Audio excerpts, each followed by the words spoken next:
আমি আজ থেকে প্রায় 5 বছর আগে আমার মাদ্রাসায় রাতের বেলায় বয়ান করে মাদ্রাসায় ঢুকলাম। রাত্র তখন 3টা বাজে। আমি মাদ্রাসায় ঢোকার পরে আমার মাদ্রাসার বিল্ডিং এর সামনে দিয়ে আমি একটু পায়চারি হাঁটাহাঁটি করি, এটা আমার অভ্যাস। দেখি ছাত্রদের কোনো সমস্যা আছে কিনা। হঠাৎ দেখি বিল্ডিং এর সামনে দিয়ে হাঁটতেছি, গুনগুন গুনগুন করে কান্নার আওয়াজ। রাত্র 3টা, আমার কলিজায় যেন আঘাত হানতেছে। আল্লাহ, ও মালিক,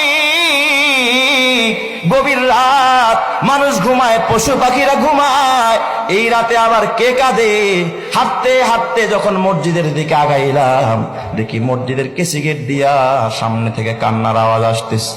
বারান্দায় গিয়া মোবাইলের আলো জ্বালাইয়া যখন আলো মারলাম, তাকায়া দেখি মসজিদের ভিতরে আমার মাদ্রাসার 2টা এতিম বাচ্চা, ওরা বিনয়া বিনয়া মোনাজাত দিয়া কাঁদতেছে। আমার মনটা অনেক খারাপ হয়ে গেল। আরে মালিক, একটার বয়স 10 বছর, আর একটার বয়স 7 কি 8 বছরের বাচ্চা রাতের বেলায় কাঁদতেছে তাহাজ্জুদের নামাজ পড়া। মনে চাইলো ভিতরে ঢুকে একটু আদর করি, কিন্তু চিন্তা করলাম আয় হায়, আমি ঢুকলে ওরা আর কাঁদবে না, আমলটা নষ্ট হয়ে যাবে। আমি আর ভিতরে ঢুকলাম না, উপরে চলে গেলাম আমার রুমে, হুজরাখানায়। ফজরের আজান হলো, মসজিদে আসলাম। আমি কাতারে দিয়ে হাঁটতেছি আর তালাশ করতেছি, দেখি ওই বাচ্চা 2টা কোথায়। হঠাৎ দেখি বাচ্চা 2টা মসজিদের পিছনের সফে। ওরা আমার মসজিদে ফজরের পর সূরা ইয়াসিনের আমল হয়, আসমায়ে হুসনার আমল হয়। ওই বাচ্চা 2টা সূরা ইয়াসিন পড়তেছে। আমি একটা ছেলের মাথায় হাত দিয়া বললাম, বাজান, দোয়া শেষ হইলে তোমরা 2জন আমার রুমে আসবা, তোমাদের সাথে আমার পার্সোনাল কিছু কথা আছে। ওরা 2জন দোয়া শেষ করে আমার রুমে গেছে। আমি কাছে বসাইতে চাইলাম খাটের ভিতর, আমার সাথে বসলো না। ছাত্ররা ওস্তাদের খাটে বসে না, আমার পায়ের সামনে বসেছে। বড় ছেলেটা বয়স 10 বছর হবে, ছোটটার বয়স 7 কি 8 বছর। জিজ্ঞাসা করলাম মাথায় হাত দিয়া, বাজান, রাতের বেলায় তোমাদের 2জনকে কাঁদতে দেখছি, কারণটা কি খুলে বলো। বড় ছেলেটা জিজ্ঞাসা করার সঙ্গে সঙ্গে তাকায় দেখি হাউমাউ করে কাঁদতেছে, গাল বায়া বায়া পানির ফোঁটা পড়তেছে। আমার ডাক দিয়া, হুজুর আপনি কি চিনেন না? আমরা 2জন আপন ভাই, এটা আমার ছোট ভাই, আমার বাবা আজকে দুনিয়াতে বাইচা নাই। হুজুর আমরা 2জন এতিম, আমার মা, আমার ছোট্ট একটা বোন আছে, এই বোনটাকে নিয়ে একটা বস্তিতে ভাড়া থাকে। হুজুর মানুষের বাড়িতে বুয়ার কাজ করে, এটা দিয়ে আমাদের সংসার চালায় আর আমাদের পড়াশোনা হয়। হুজুর শোনেন, আমার ভাইটার চিকুনগুনিয়া জ্বর, আজ থেকে 4-5 বছর আগে সর্বত্র চিকুনগুনিয়ার ছড়াছড়ি। হুজুর আমার ভাইটা বোর্ডিং এর খাবার, এত নরমাল খাবার আমার ভাইটা কোনোদিন 1 লোকমা, কোনোদিন আধা লোকমা, কোনোদিন একটু ডাইলের পানি চুমুক দিয়া খায়। জ্বরের মানুষ 7 বছরের বাচ্চারে মা বাবারা নুডলস রান্না করে খাওয়ায়, হরলিক্স খাওয়ায়, গরম পানিতে গোসল করায়, মা নিজে খাওয়ায়া দেয়। ওই বাচ্চা মা বাবা সারা বাচ্চা। ও হুজুর, গতকালকের ঘটনা, আমার ভাইটা 1 লোকমা খানা খায় না। বিকেল বেলা দেখি আমার ভাইটা হেলে দুলে পড়ে যায়।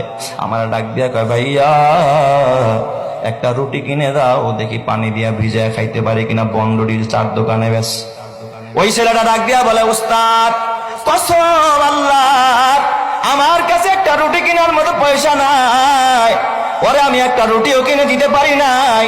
বললাম, ভাই রে, আসরের পর ঐচ্ছিক ছুটি থাকে, ওই সময় আমি বাসায় যাব, আম্মুর কাছ থেকে টাকাই না, তোরে রুটি কিনে দিব। আমি আসরের নামাজ পড়া দৌড়াদৌড়ি কইরা বাসায় গেলাম। ওই বস্তির ভিতরে যায় দেখি আমার মা ঘরে পড়া, আমার ছোট্ট বোনটা মায়ের পাশে কাঁদতেছে।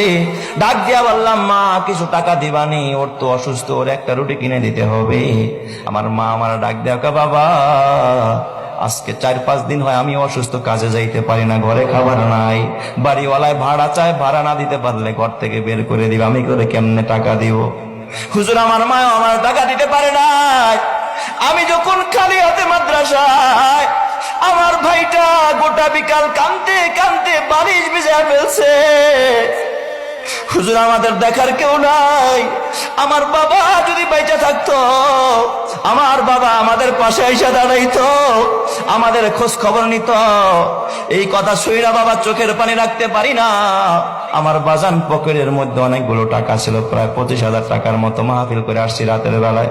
বের করে দিলাম, নে বাবা যা লাগে তুই সব নিয়ে যা। ওরা দুইটা ভাই আমার পার মধ্যে জড়ায়, হুজুর টাকা লাগবে না, দোয়া করেন। আমি জোর করে 3,000 টাকা বের করে বললাম 2,000 তোরা দুই ভাই নিবি, আর 1,000 টাকা তোর মাকে দিবি। ও আমার বাবা, তাইলে এরা কত অসহায়, এরা আল্লাহর কাছে কান্দে, কয় হুজুর রাতের বেলায় আমার সব ছাত্র ভাইরা ঘুমায়, আমার তো আর ঘুম হয় না। ছোট ভাই তারা বললাম, ভাই রে আমাদের দেখার কেউ নাই, যিনি এতিম বানাইছে তার কাছে যাই, চলো মসজিদে গিয়া বলি।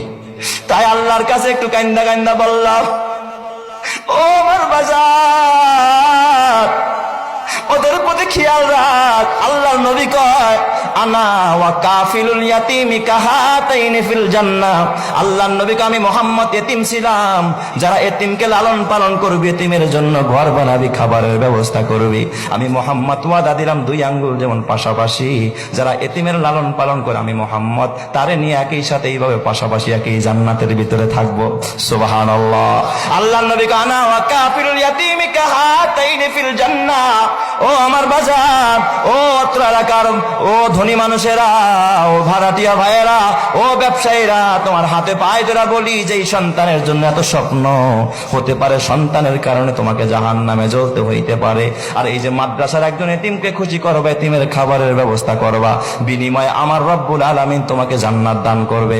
জোরে কোন সুবহানাল্লাহ।